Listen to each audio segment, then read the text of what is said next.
Travel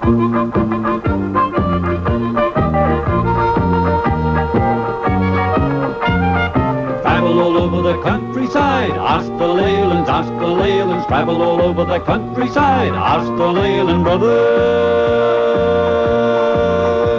Whatever it is that you want to see, ask the Leylands, ask the Leylands. No matter whatever that happens to be, ask the Leyland brothers. Come on, me in and then join in the fun. Travel all over Australia.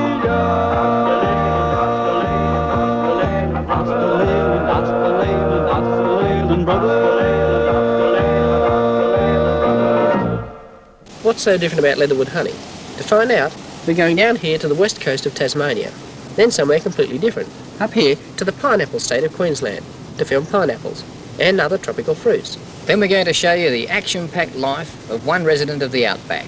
He lives in the northern New South Wales opal mining town of Lightning Ridge.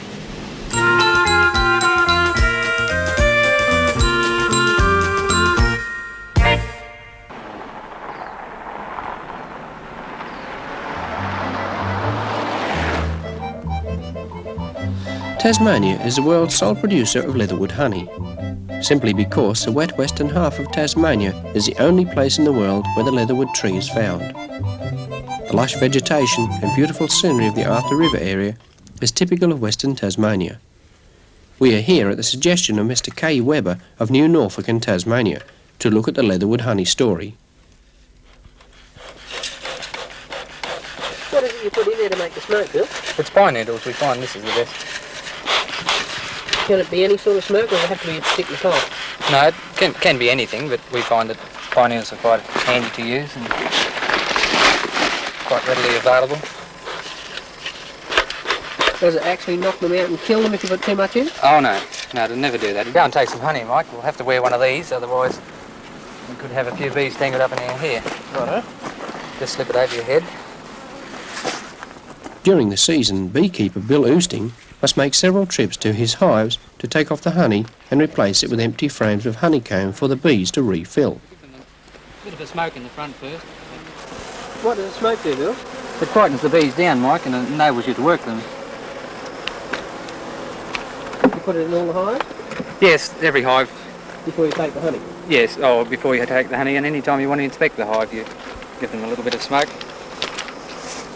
And as you're working the hive too, as you're breaking the hive open, you give them a puff of smoke every now and again if they get a little bit anxious.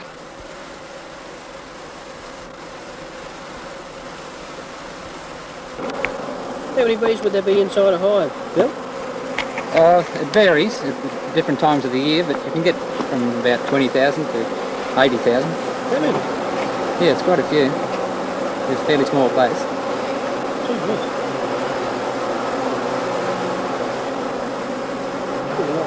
Yes, there's quite a few there. Just looking for the queen, but she probably won't show the royal self.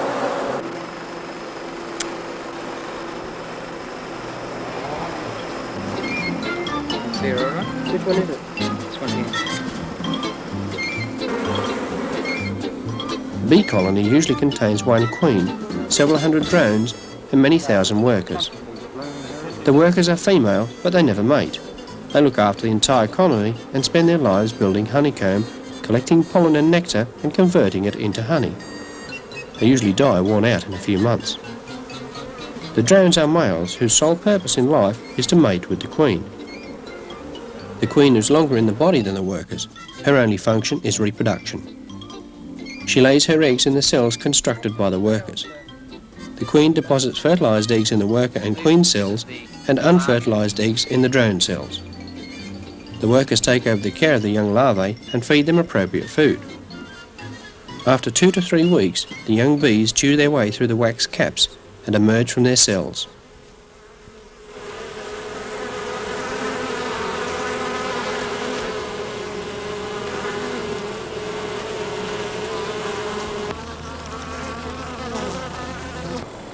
Every summer, about 80 beekeepers migrate their hives to this area to work the leatherwood blossom. These 10,000 hives between them produce about 250 tonnes of honey in an average year. In the winter, the leatherwood is a scraggy, inconspicuous tree. but when it is in flower from December to March, the whole tree has a greyish-white appearance. The delicate white flowers are waxy in appearance and about the size of a 20-cent piece. The bees returning laden with pollen must be checked by the guards at the hive entrance. Any intruders or robber bees are effectively dealt with.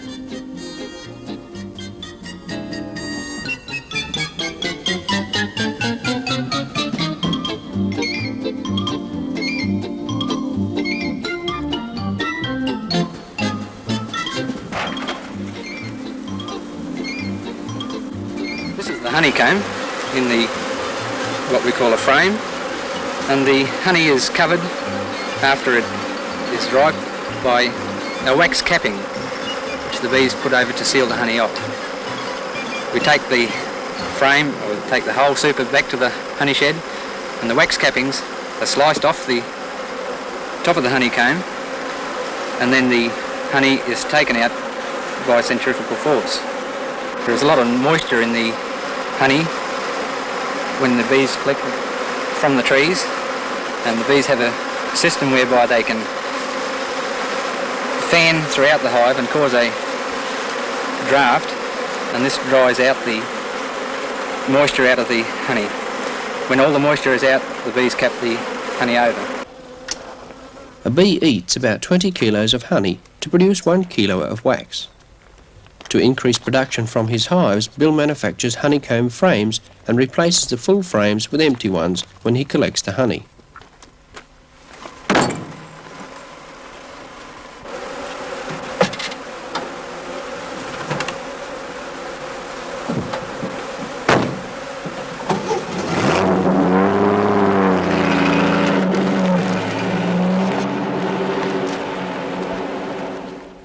The full supers are taken back to the honey shed at Devonport, where the honey is extracted.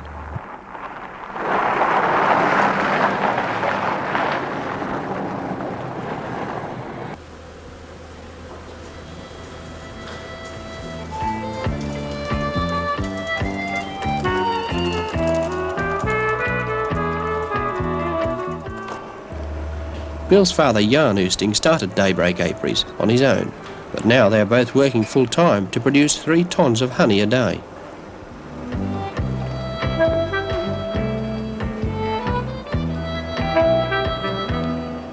The wax caps are cut from the honeycomb by this machine. The wax is then separated from the honey and used to make the honeycomb frames.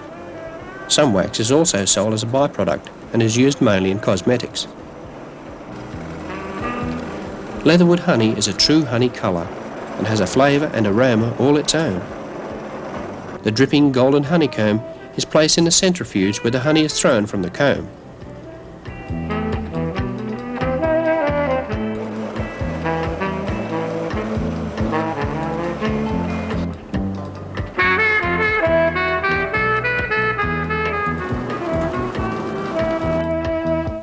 From the centrifuge, the honey is pumped to a holding tank where it settles and is drained into drums for export.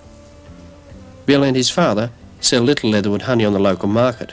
Most is destined for Europe. Last year they exported 80 tons of Leatherwood honey.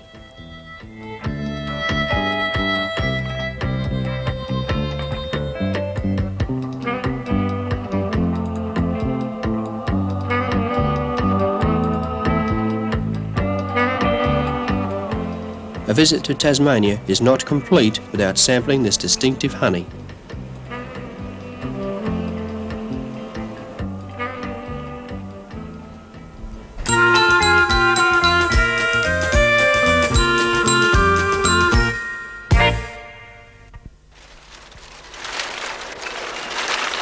We're on the Sunshine Coast in Queensland because Diane Castricum of Colac in Victoria would like to see how tropical Queensland fruit grows, and in particular she'd like to see the pineapple and the way it grows. Practically all of Australia's pineapples are grown in Queensland, along the frost-free coastal belt north of Brisbane. On the Sunshine Coast near Nambour, a winter crop is being harvested. All pineapples are picked by hand, but to speed harvesting, a mechanical boom harvester is used. The tops are removed during picking and replanted for another crop. The pineapple flowers about 12 months after planting, then takes about 6 months to mature into a ripe pineapple. This plant will then produce another pineapple in a further 12 months. The 2-crop cycle takes about 3 years. The tops must be removed as these pineapples are being sent to the cannery. Any fruit for the fresh fruit market has the top left on for appearance. Most of Queensland's crop is destined for the cannery.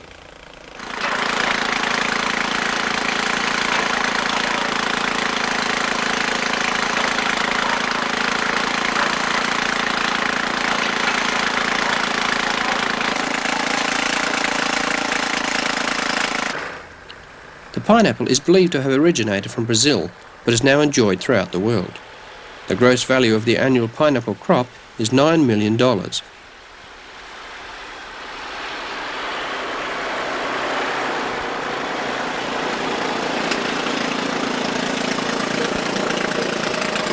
This is a mature pineapple. It's about 6 months to grow this size. And down here, on the plant, we have a small one which is only about 3 weeks old. You see the difference in the size. It's still got a bit of the red colouring that comes from the flower when it first comes out of the plant. That's about 3 weeks and this is about 6 months. If you want to see a pineapple plantation, a good one is the Sunshine Plantation, where a huge traffic-stopping fiberglass replica of a pineapple stands. 6 kilometres south of Nambour, Sunshine Plantation was started to cater for the growing stream of visitors who wish to see a pineapple plantation. Local growers with roadside plantations were finding that they had to harvest at dawn to escape the eager travellers with cameras and questions. A sugarcane train has been converted to carry passengers around the plantation. The commentary explains details about the pineapple and other tropical fruits as the train passes through the different sections of the plantation.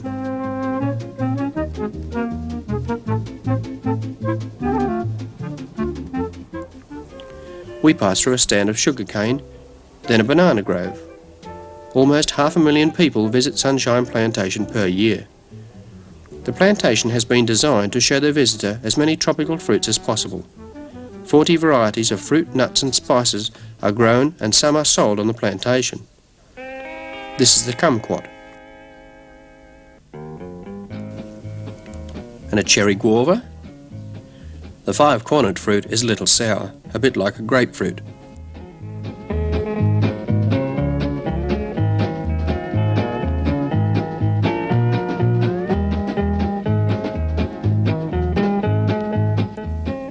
A tree tomato, and a loquat, and an avocado pear.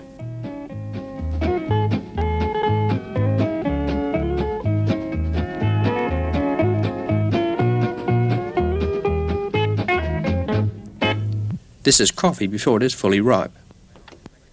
The flower of the macadamia nut. Plantation owner Bill Taylor explains to Pat about Australia's native nut. The green ones are the husks, and after they've lain on the ground for a while, the husks burst open, and this is the shell itself. Inside the shell, which is very hard, is the kernel, and in that kernel is regarded as producing one of the most delicious nuts in the world. Bill digs up some green ginger to show us. This is the root or rhizome of green ginger, which, when it's cleaned up, is sent away to the ginger factory at Buderim, the only ginger factory in the southern hemisphere. It's processed there and the delicious ginger products are exported all over the world.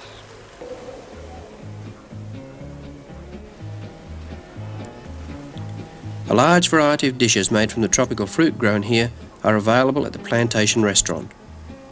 Where else could you see such a mouth-watering display of sun-ripened tropical fruit?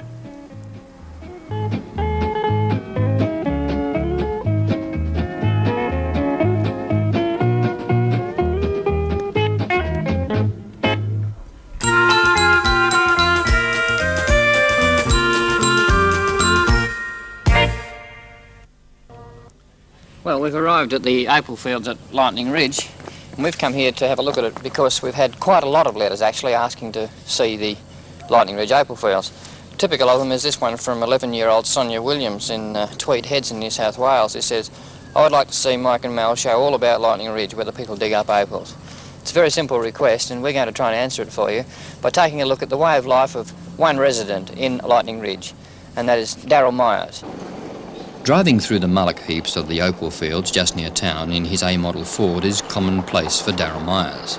But as opal mining is a risky business providing only spasmodic income, he has returned to his trade of bricklaying for more reliable employment. Lightning Ridge has a permanence that is not apparent in other opal mining towns, so new buildings are springing up everywhere.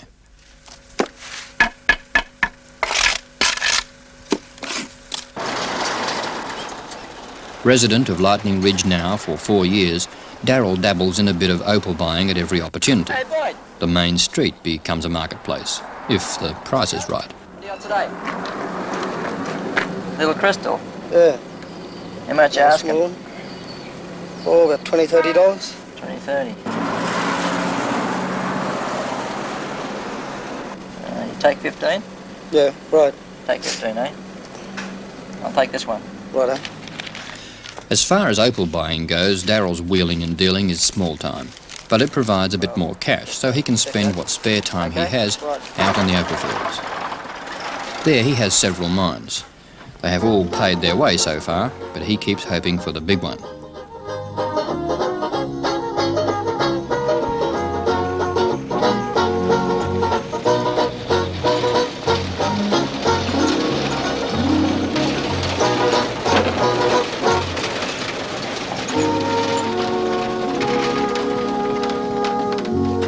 Daryl's ready to go underground at any spare moment he can find, and at the moment his hopes lie in a new shaft about 13 metres deep.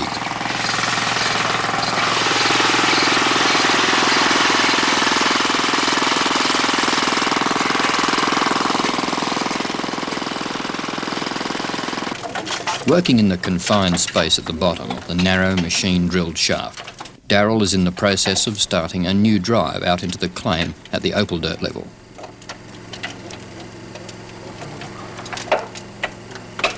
Right from the start, this is an exciting time in opal mining. He could open up a huge pocket of opal at any moment. It's that kind of anticipation which keeps him at it. For the most part, opal mining is hard work. A lot of dirt has to be lifted to the surface, but at least the modern machinery has made it easier than in the old days.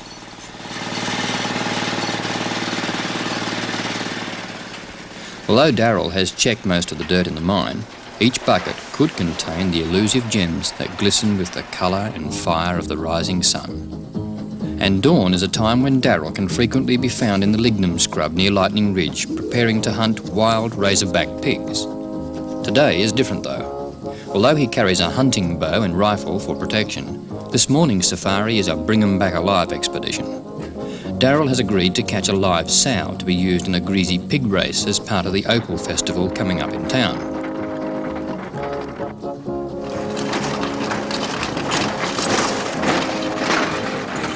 The task force is small, just one man, but Daryl prefers to work alone. Any fresh meat he brings in from his usual hunts all help to save money for his opal mining activities. The 1927 Ford handles the rough country in its stride, while Daryl flushes the pigs into the open ground where he can take up the chase.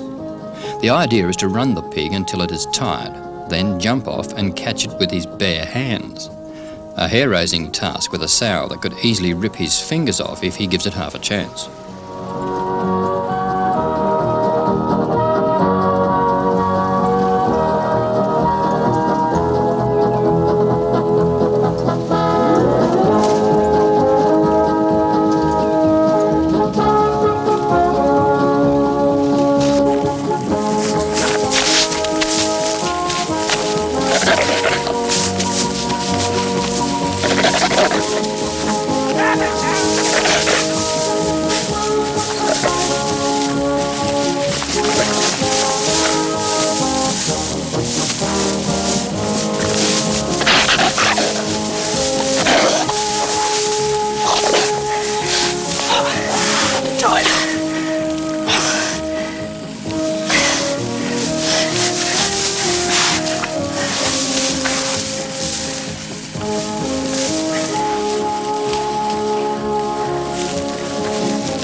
pig puts up as good a fight when it has been greased for the greasy pig race in Lightning Ridge. It should provide a riotous spectacle.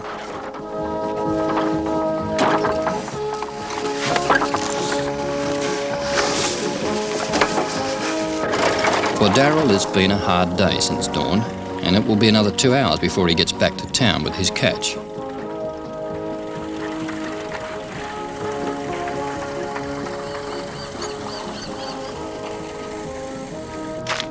At the end of the day, Daryl and his family go down to one of the unique features of Lightning Ridge, a public swimming pool of hot artesian water. The mineral-laden water comes to the surface under its own pressure and is hot enough to be just bearable. Just the shot to freshen up and wash away the dust. It flows fast enough to replenish the pool every 6 hours. The overflow, which has cooled a little, runs into a smaller children's paddling pool. Daryl's wife, Joy, and his children look forward to the afternoon visit to the pool, along with a number of local residents. A perfect end to a fruitful day for Lightning Ridge man Daryl Myers. Thanks to Sonia Williams in Tweed Heads for asking us to film it.